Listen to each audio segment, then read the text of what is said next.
Hi, this is Dr. Carl Goldkamp. If you're interested in learning about the ketogenic diet like I was, to save my own life, then this is probably the podcast for you.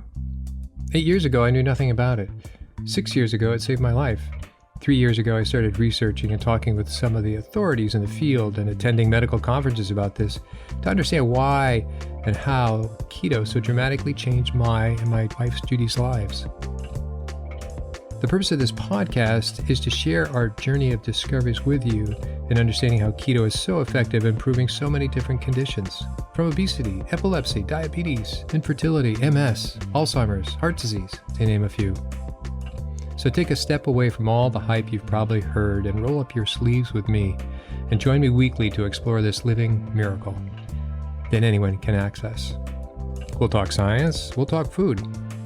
We'll explore its history and evolution to today, which is that the sheer wonder of the ketogenic way of eating has changed untold number of lives, unlike anything before it. And in case I forget to mention it, please join our Facebook group, Keto Naturopath. Hi, this is Dr. Goldkamp, and welcome back for another episode of the Keto Naturopath.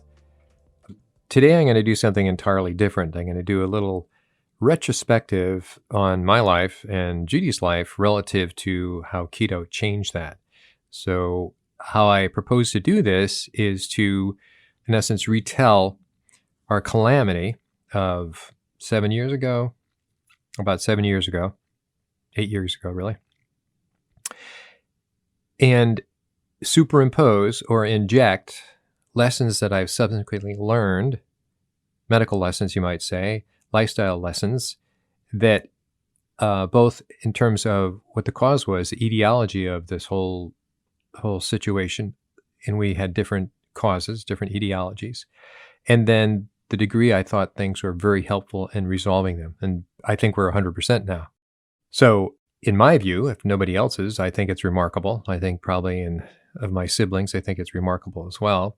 But it was a pretty dark time. And so I'm going to go into those and signpost some particular lessons as we go, and understanding why these things happen, and not just in a, oh gosh, this is what happened. And no, go a little deeper, because these are actually big points, especially now that when I'm coaching others, I ask them to do 4 tests. One is a metabolic list of tests, which are a number of blood labs.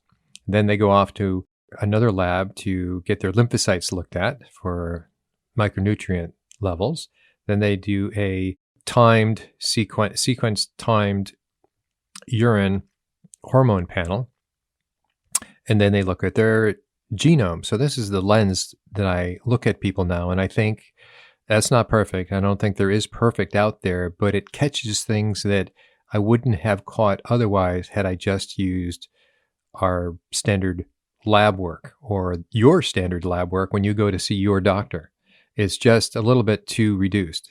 And to defend family physicians who see their people annually, their patients annually, it's like, well, they can't do everything. Unless they suspect something, they're not going to cast a big net. For one, they probably won't be reimbursed or covered by insurance. And the other is it may be outside their area of expertise. Okay, so there's the defense there, and that's why that's not done.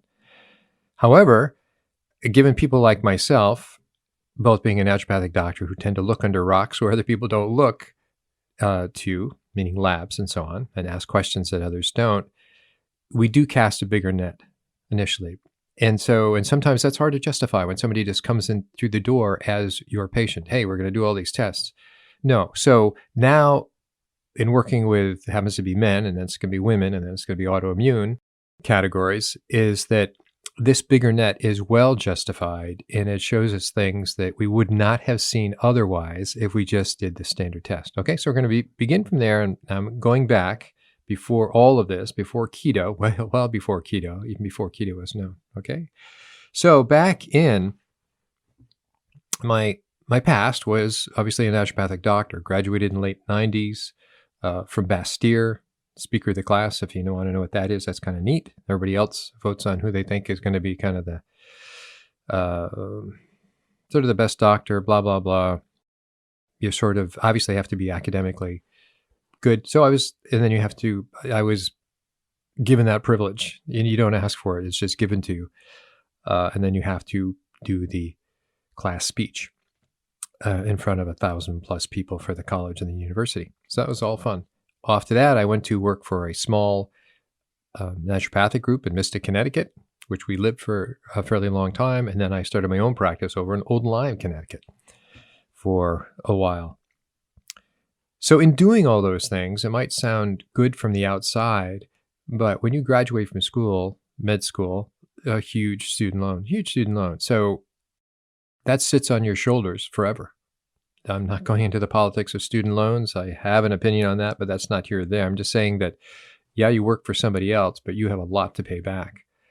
And when I started my own practice, primarily because patients had asked me to get a separate practice going because I did different things than the group that I was working with, that you have to rent a place. And so now you have this big overhead and you have to get all the equipment.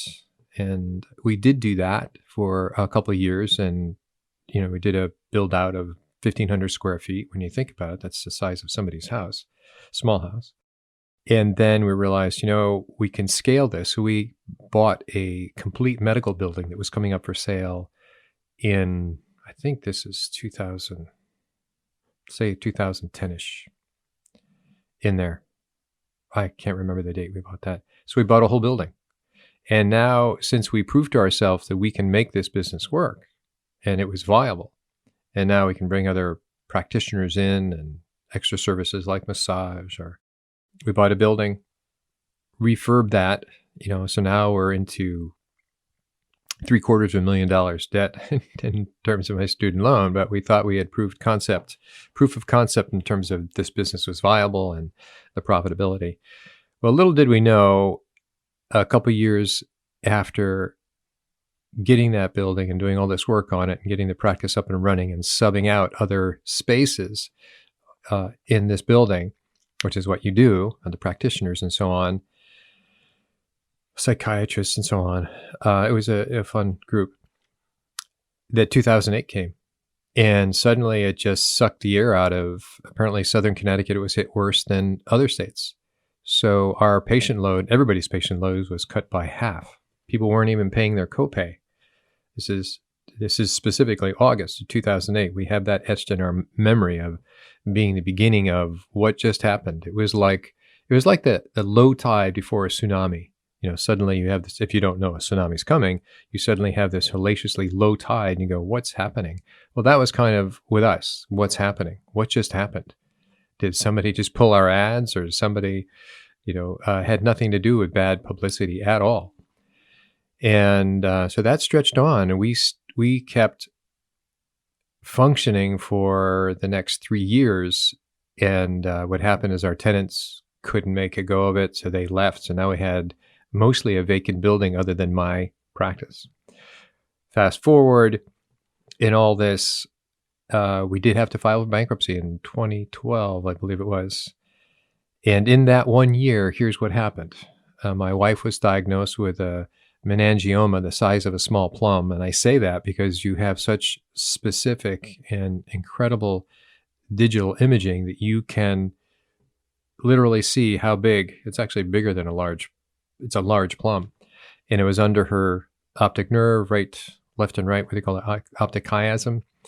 So she eventually lost vision in her right eye. She can see shades of dark. But as that was approaching, so now we're at 2010, 11, and 12, each year she would go to a retinal ophthalmologist who misdiagnosed, thought she had a psychological disorder. And finally, at the end of the third year, even though each year we asked for, let's get an MRI, third year he said, well, let's get an MRI, and sent us down to New Haven, which is a couple hours away, Connecticut. And that night we got a call from that neuro-ophthalmologist, said, you need to come back tomorrow and I need to sign you up for surgery. So that was pretty dire. So, and then there's the healing of that. And she then had about a 11 or 12 hour brain surgery, craniotomy. And that happened in 2012. So also in 2012, we had now closed the practice. It was just not viable. We were hugely in debt. We filed for bankruptcy. And in the course, the upshot is, of course, student loans are not expunged, but we lost everything. Cars, the home, because it was state of Connecticut, they couldn't come after our home. So we had a home. That was it. It was all gone. We were so certain of our future that we put all our savings into the rehab and said, this is the way it's going to go. So all that was gone. Judy was scheduled for surgery the beginning of 2013. And the previous 3 or 4 months, I started getting a GI. My gut stopped working.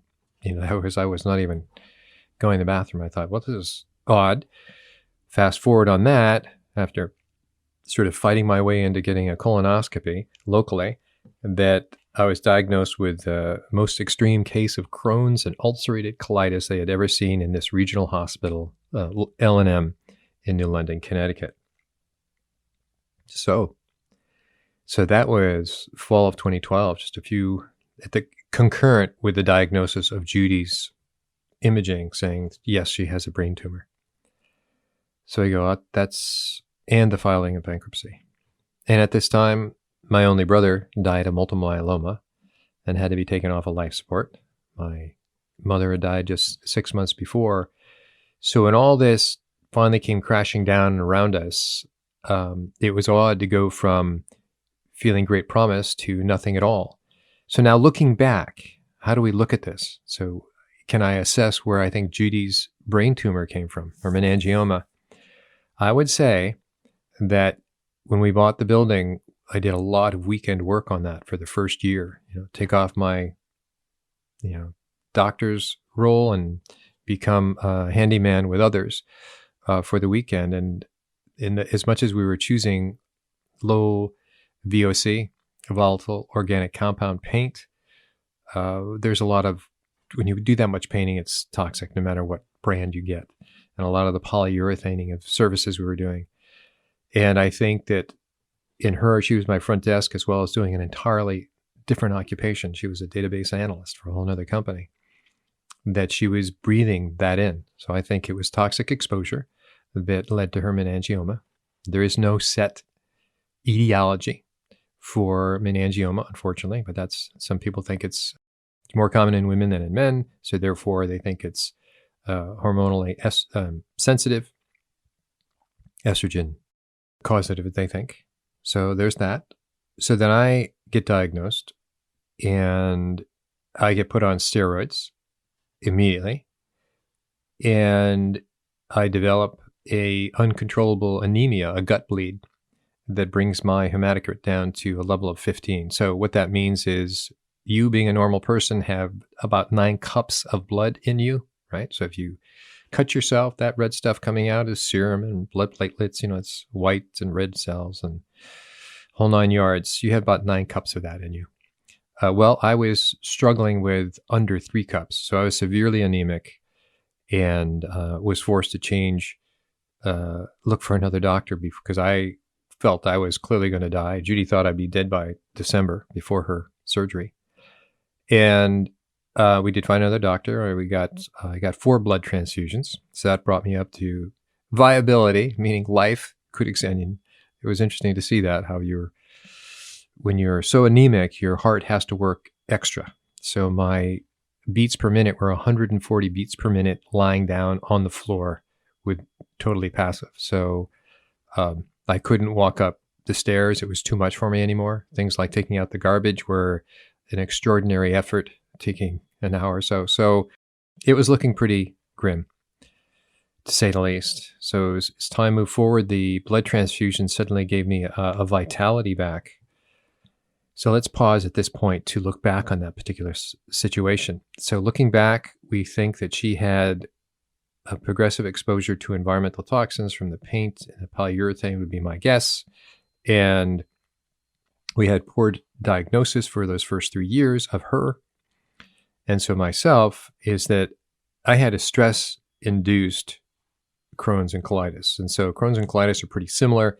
Just call it inflammatory bowel disease. They are called inflammatory bowel diseases, slightly different. One's thought to be a little more small bowel, and the other is thought to be a little more large bowel, and there's other differences too, but for the most part. Anyways, it was pretty bad and highly inflamed, so they put me on the steroids. So steroids is generally considered an anti-inflammatory. But me being stressed out and carrying that internally for the previous couple of years, probably, that I was already on my own steroids. So I was like pumping out cortisol. Nobody thought about measuring cortisol. It's not something that doctors do. They sign you up for this, for the next surgery. Can they help you or not? Are you a customer to their particular specialty or not? So that was nothing one looked into, and it was just assumed it was caused by stress. That's the end of the story. That's the end of the blood work. Well, when you are subjected to prolonged elevated levels of cortisol, we're not talking a day or two, we're talking months, if not a year or two, it affects a lot of your immune system. And so to give me something I'm already making made that problem worse. And so this is kind of the level. This guy's business was huge for getting colonoscopies for everybody, and then following up on various minor surgeries or not minor surgeries. And it was an empire. So he really didn't care about my particular case. And I would call in saying, can we get some blood work on me? I want to see where my hematocrit, which is measuring your blood, your CBC. And my voice was getting to be scary, because with low blood, you have a bizarre voice and people don't want to call you because they think you're going to croak on the phone while you're talking to you. But I would call and leave a message, and he would call back and saying, why am I micromanaging him? Why am I asking for these tests? So off to another doctor. This is important. So the cortisol is anti-inflammatory, but it also tends to break things down. So it opened up gaps in my gut and probably elsewhere, but primarily the first place that happens, you open up this gut. So this GI bleed, as they call it, is a pretty common step in high stress situations. So if one was stressed by any way, business and so on and so forth, bad relationship, this is what it happens. It hits your gut first. And you can say you have a gut feeling about this. Well, that's one of the reasons you have a gut feeling about it. Your gut doesn't feel so good, and it's telling you, you keep up the situation and I'm going to start bleeding on you, so to say. Okay, so there's where that first level came from. Therefore, cortisol is a big driver, needs to be assessed, along with obviously things like CBC and looking for blood levels. Okay, let's progress. Okay, so that was done. I was put on medications that were shutting down my immune system, called tumor necrosis factor alpha inhibitors, otherwise known as Humira, and a few others. And that caused significant side effects, aches and pains and mental discomfort for sure. So life wasn't going so great. And Judy had her surgery and waited for that. And so there was nobody taking care of us. We don't have any kids. Though as much as I have siblings, it's an odd relationship. Maybe you can relate. So we pretty much had to take care of ourselves. We had former patients were coming over to drop off food for us. And some were driving across the states and so on and so forth, but not so much family. Anyway, when you look back, why was this stress so pronounced in me? And probably in Judy expressed it another way. I'm sure it contributed to her brain tumor as well. Well, as much as we had a huge garden and we did, organic veggies and so on, we weren't vegetarians. We had some meat. I wasn't. I was big in salmon. I still like salmon, and I would go out and grill it. But we were primarily a lot of salads. We made a lot of relishes, and we had a whole basement full of all the things that primarily Judy made every year. And so anyways, I wouldn't say it was a high carb. Certainly wasn't a high refined carbohydrate diet, but it was high carbs. And we had our breads and we had our treats. So the thinking about low carb, high fat was not even in my vocabulary. It was not even a thing. If you said that in front of me then, it wasn't even anything I could react to. It would have been an unknown reference. So when you are in a high carb environment, diet, lifestyle, whatever you want to call it, it is a lot easier. Your inflammation in that environment is a lot higher than the inflammation if you're in a ketogenic diet. Why is that? Well, the simple answer there is that ketones in and of themselves are an anti-inflammatory. They are a tremendous anti-inflammatory. So just black or white, high carbs versus no carbs or very low carbs put you in an anti-inflammatory state. just on that. I'm not saying life is perfect left and it's terrible right. I'm saying for my situation, had I known that, that probably would have changed a significant outcome back then. The other thing was when I was at that first doctor, I said, I, some reason was thinking that I had a fungal infection, a gut fungal infection. And one of the common references, and you can Google this, is called Candida albicans. And that was a popular diagnosis through the 90s into even up to the current time. Now we're in 2020, but it was very popular. Every gut problem was a Candida albicans. Well, and it got to be kind of, there's almost a medical school poem about Candida. That was the basis of every ailment you could think of. Well, one of the treatments for Candida, which was a gut fungal infection, and by the way, we all have fungus in our gut, so it's not like it's with or without fungus. It's the question of how pronounced, how much of a dysbiosis, how pronounced does that fungal component of your gut microbiota become? And so when it becomes so large, and then it can happen, you can have bacterial dysbiosis. One particular family or bacteria gets to be so large it causes a lot of problems. And it primarily means it's not kept under control by your immune system, but usually by the other components of your microbiome. So a high-carb diet feeds Candida albicans. It creates the environment in which it's very easy for Candida to take off. So that was another underlying factor, carbs in my microbiome. Gave it the perfect place to get started. So back to this first doctor, I said, well, why don't we try something like nystatin? Nystatin is an antifungal. It's usually not used for gut problems. It's usually used for something else. And I just suspected that it was, and of course I started doing some research on fungal causes for, inflammatory bowel disease. And there was some out there, but it wasn't a lot. It wasn't very deep. And I would show him that, and he goes, oh, that's interesting. Okay, well, since he had to prescribe it, and I didn't have that right in the state of Connecticut, and you don't prescribe for yourself anyway, that I took that, and it seemed to have an improvement. It wasn't like Shazam, but it seemed to have an improvement. And then he took me off it because he didn't like that I was on this off-label use of nystatin for so long. So he just killed it. That was it. So things reverted back to how they were. And I thought, well, I'm not going to, I hate being second-guessing somebody. I just am too sick. I'm too tired. I need to be taken care of. If he says it's the thing to do, we'll just follow his plan. So things slid back.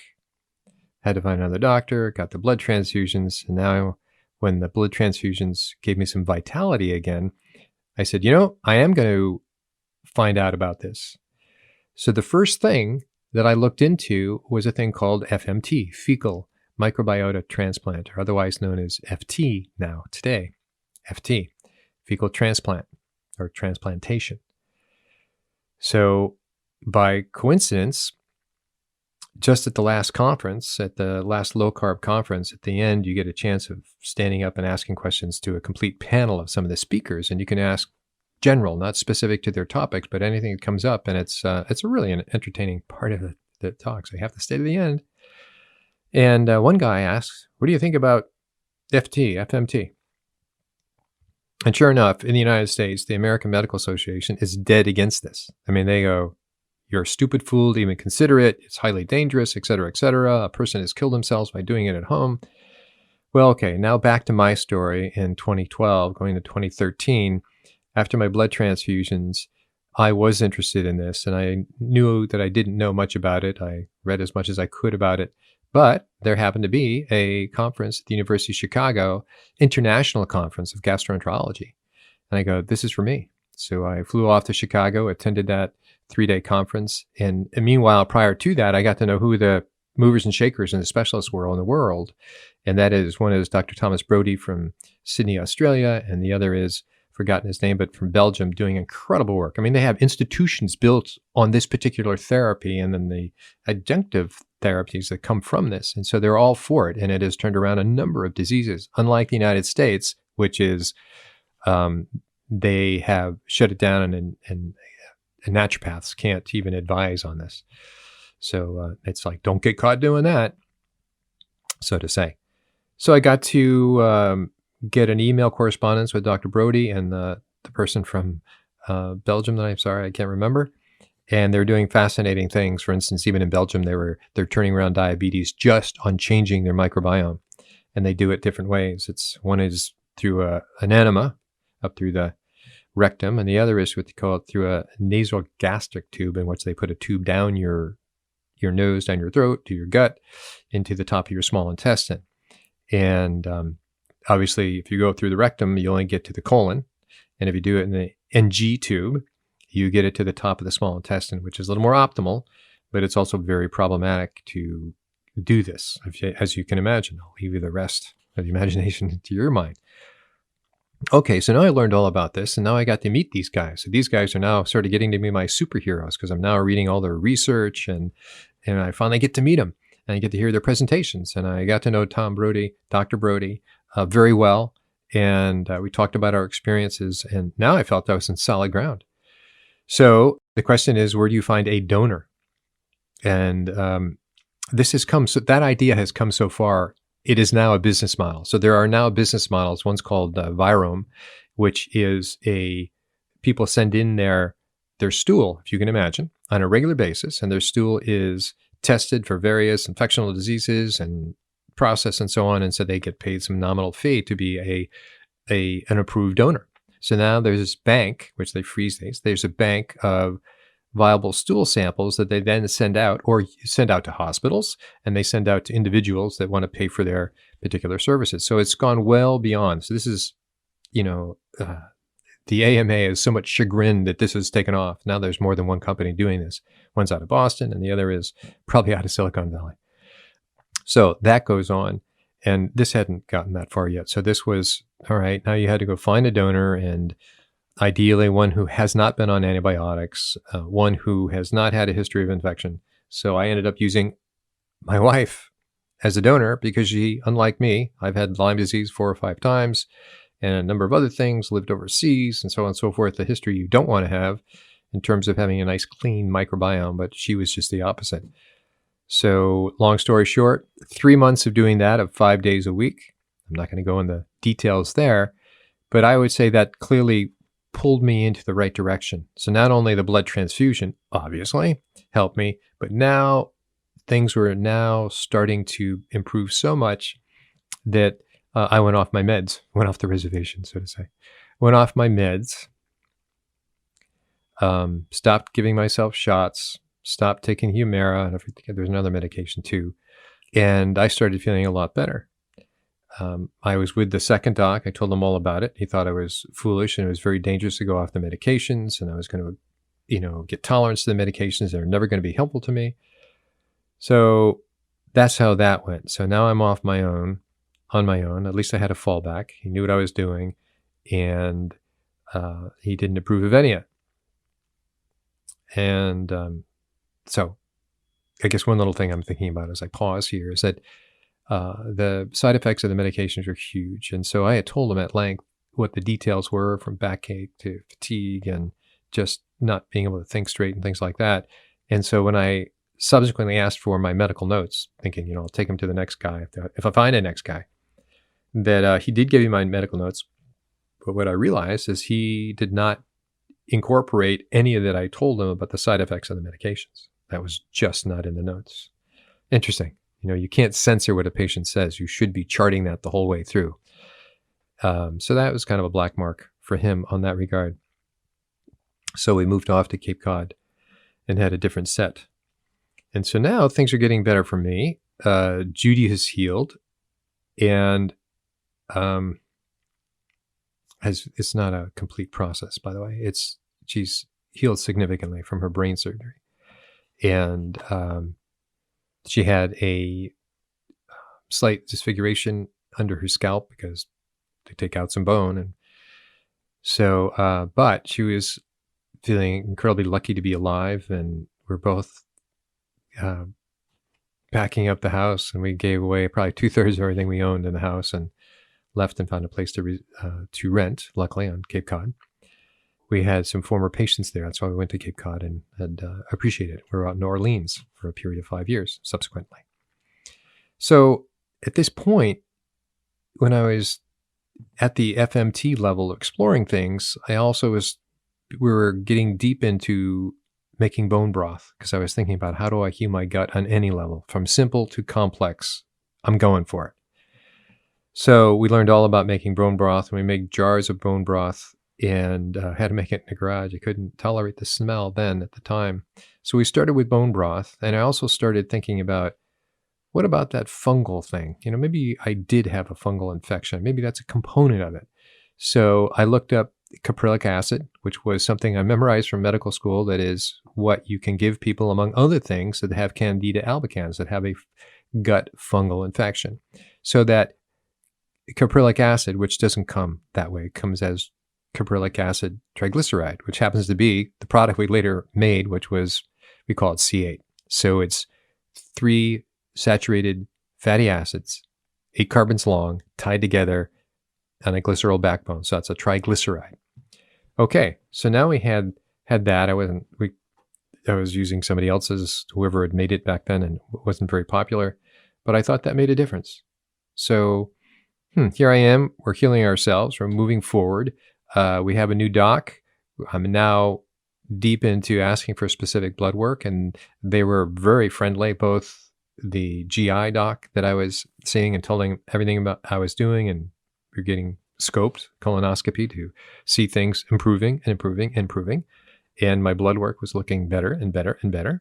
I did not need subsequent blood transfusions. I then went to another gastroenterology international conference down in Miami, flew down there to meet the same people and more people internationally that were working around FMT. That was back in that stage. So then after 3 months of doing all that and setting it up, and it's quite a little procedure, done, over with, improved, let's move on to something else. The looking into the bone broth opened up the door to a thing called ketogenic diet. Now, mind you, there were no ketogenic diet conferences. If you put into Google ketones, I don't know if you'd get anything. You'd get some PubMed references, maybe, or Google Scholar, but there wasn't anything much at all. So it was getting that basically you had to drop your carbs. I mean, the classic ketogenic diet was something that I could find information from. And from some of my lecturing at UMass College of Pharmacy, I got to retain some of my connections there, and they were, luckily for me, happy to chase these rather esoteric old publications on the classic ketogenic diet from the Mayo Clinic back at 1920s, 21, 22. And so I got to re-experience all that and really go through the real basic information. 2 books were coming out now about this. Had just come out this time, was Jeff Volek and Steve Finney's The Art and Science of Low Carb Living. So that was like, wow, this is stuff right here I could look at. And so that gave an orientation that this isn't a stupid thing to follow. So we began there. So the point I want to sort of backtrack is there's 2 major components, as I see it, looking back on that debacle for us and our health lives. Pushing out the environmental aspect of, perhaps, which I think is Judy's causative agent, it was our diet, it was our stress. We both had high stress because now we had a financial collapse on our hands, and we were trying to get out from under this rock of a couple years, if you can imagine. And the fact that we stayed together is kind of amazing, don't you think? And so her stress manifests in her way, my stress manifests in my way, but they were both high inflammation that could have been controlled. Would I have, the financial aspect of that story would not have changed, obviously, but if we were on a low carb, high fat ketogenic diet, I think the outcomes would have been severely different, and none of those calamities would have happened to us. So it's the carbs and it's the stress. You put the 2 together, it's a little bit like dry hay and sparks. Do you think you're going to get a fire? You bet. So that's where I look at that right now. I think that the bone broth was really kind of a nice step because it was certainly soothing. It provided electrolytes. It provided gut healing. There's a lot of NAC, N-acetylcysteine, in that as well. So they are anti-inflammatory. So that was the beginning of, you can do this yourself a little bit. But when you have doctors saying, you're a crazy guy and you're just going to kill yourself, and you don't, and you contact them afterwards, they don't want to hear from you. So isn't that interesting? Even if they're nice. So now, as we moved in to Cape Cod, we still didn't have this recipe of low carb, high fat, other than going back to the classic ketogenic diet of 20 carbs per day. So it was hard to measure 20 grams of carbs per day. It was hard to measure that. There weren't any apps on your phone and anything else. And so you had to read the back of products, how many grams of such. So it was very, very difficult, very awkward.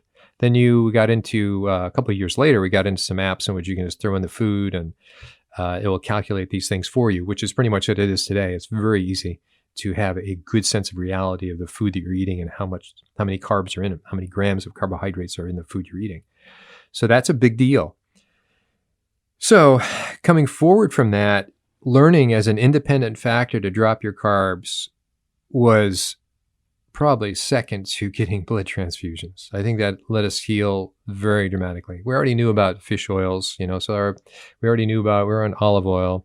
We weren't using a lot of C8. I was seeing it as a small sort of medicinal sort of application. C8 now has become something that, yes, I do have at my noon coffee, not a lot, maybe a tablespoon. I doubt that. I do put it on my meat at night. And is it necessary or not? I don't know, but it's been so much of my health. I appreciate that, and I'm feeling I have a great health.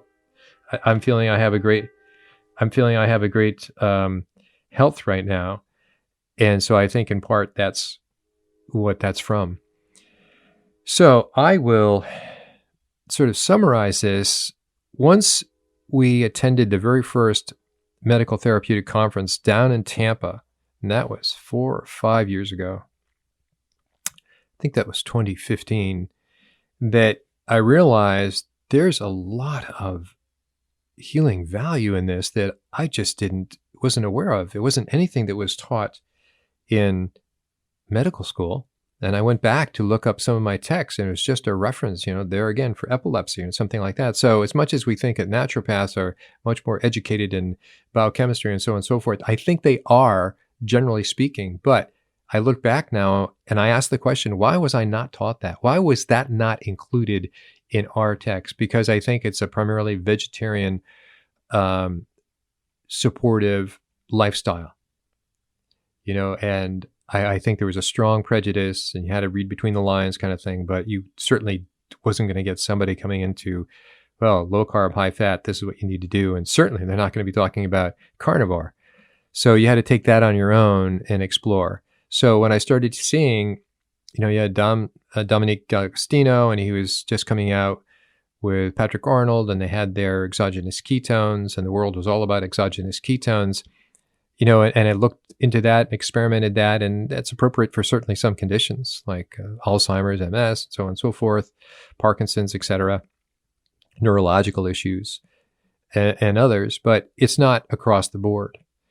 And anyway, as you've heard me say before, that I think C8 caprylic acid triglyceride, C8 keto MCT oil is a far better source of exogenous ketones because it's not technically exogenous ketones. Your body converts it into 15 minutes. So that seemed to be much more soothing for us, much more appropriate. So that was an interesting experimentation along the way of realizing, well, that is actually quite great. It's obviously difficult if you have to travel and you're going to take this thing with oil with you. A little more problematic. They now have dry forms of it and so on. So since then, we did really go down to the very particulars of having to measure everything and go be very pedantic about it. And then we liberalized from there. So I think in this story is, if you are a sick person and you're looking to improve your health, don't lose that voice. Don't believe everybody you hear, including me. I'm just giving you my story right now. And I had a challenge. And when you're very sick, when you're very tired, and somebody needs to take care of you, somebody needs to advocate for you, that you just don't have the energy to stick up for yourself. It's hard to support that voice in the back of your head that says, I'm not quite sure if this is the right thing to do. I'm kind of wondering if maybe we shouldn't do this. You're so weak, you're so tired. Half of you says you're going to die anyway. Just let it go and enjoy the last home stretch of not having the anxiety of making these decisions. So I get that. I've been there. I languished at death for about 4 months until things got better.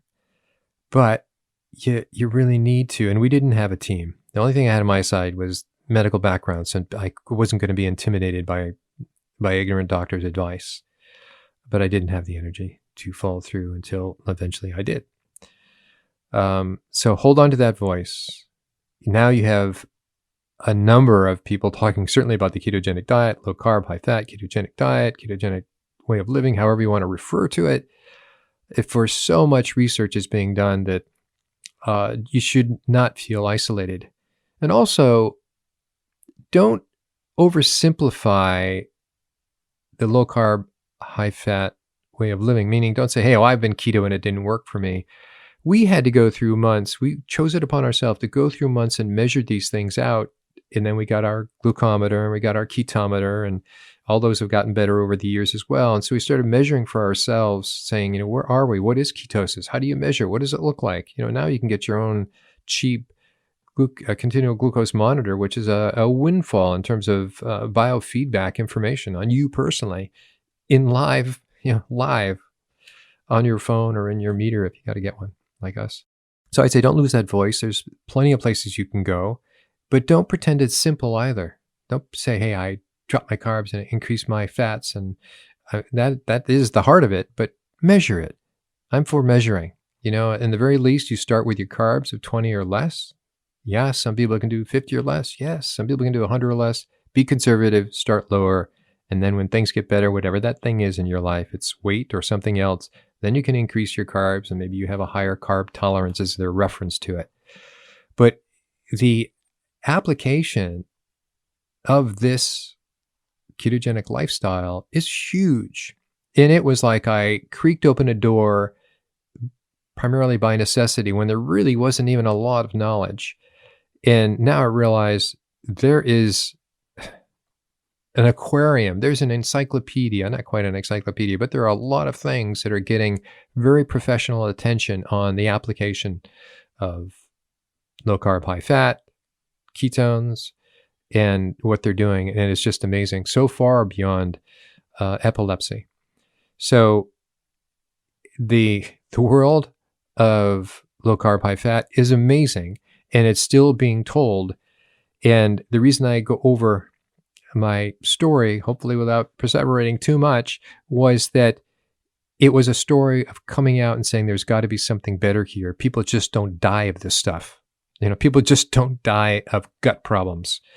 And I'm not saying this is going to be a panacea if you have cancer, but as you know, because we've interviewed Tom Segfried, we've talked about this in other episodes, it's a component that you need to look at. And then there's fasting and all these other things that have just sort of exploded. Try to be reasonable. Try to do some reading. I think there's some academic responsibility on your part to learn about these things. I think that measuring, getting the data, as I say in our Facebook group, is very important.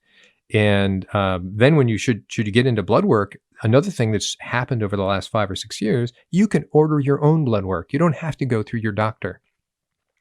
And you can say, well, I want it covered by insurance. Well, why don't you go out and get your insulin and glucose, spend $20 on yourself. Fasting, insulin and glucose, see what those numbers come back with. And then you can expand on that. It's these tools that are open for you to learn about yourself, take your healing seriously about yourself, is amazing. And they didn't exist, not even 10 years ago. So I hope that's a really up note, that you feel that things are possible. Then you get into the HIT aspect of this and the high intensity training, and it's wonderful. I think there's a lot out there that just wasn't that publicly available then. So with that, I know it's been kind of a semi-stream of consciousness sort of podcast, but I thought it was important to go back to, we came from a very ugly place. My wife definitely expected me to die by the Christmas of 2012. I could not get off the floor. It was getting to be pretty miserable. And I had the tree picked out where I was going to hang myself. I mean, that's how bad it gets. We're not there. And we've come a long way from there. So this is reaching out to that voice in you that is wondering. Okay? Till next time. Take care. Hi, this is Dr. Goldkamp. I just wanted to encourage you to send in your questions to drgoldkamp at ketonaturopath.com. Many of you have, and so what I've done with these questions that gotten back to most of the people I email, but some of the questions that were so good, and if they were overlapping to other questions, I would combine them and try to put that into the topic of a podcast, either via one of the micro topics that are covered in an interview. As you know, we cover a lot of topics in any given interview, or some of my own sort of reporting, if you will, on some of these issues. So please keep the questions coming. Feel free to send in an email, and I will get back to you. One thing I want to say, a number of questions have come in which I've given this answer and the email didn't work. So just make sure that you're receiving at the same email that you sent it in. And I think that might have been the difficulty. So I look forward to your questions. I just wanted to make sure that you knew that I'm open to answer your questions. And I think this world of keto is not just black and white. You know, it's nice that it's simple, but it's not simple for some.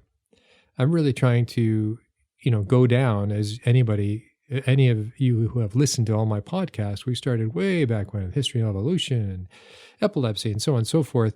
Now we're seeing some tremendous overlap in various mental disorders, such as schizophrenia or neurological disorders that are not just epilepsy. And also, just for people and losing weight, it's sometimes pretty complicated for them to engage in keto. And so they need some help. And so that's the whole point of, at least that's what I think I'm doing, is exploring the world of why are there other factors. And so in exploring some of those other factors, we've covered addiction, we've covered hormones, we've covered nutritional deficiencies, we've covered certain metabolic lab results, and we'll go further. We'll even get to more on genome and aspects. So these are all just contributions that make for an obstacle for some people to engage easily in the ketogenic diet. This is my belief, and these are the things that I've discovered. And I think other people have discovered some of these things, but not ever put them together. So stay listening, send in your questions, and I will definitely get back to you. Bye-bye.